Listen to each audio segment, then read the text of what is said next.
फौजी तैयारा गिरकर तबाह, तमाम अफराद हलाक। सूडान में फौजी तैयारा गिरकर तबाह हो गया, जिसमें मौजूद तमाम फौजी एहलकार हलाक हो गए।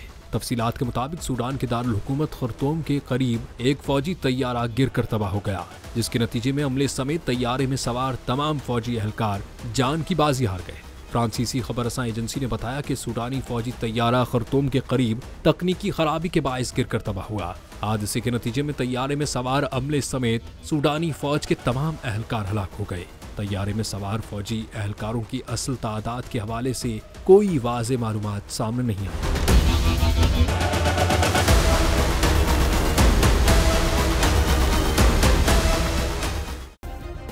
सब्सक्राइब करें और बेल दबाएं ताकि कोई खबर रह न जाए।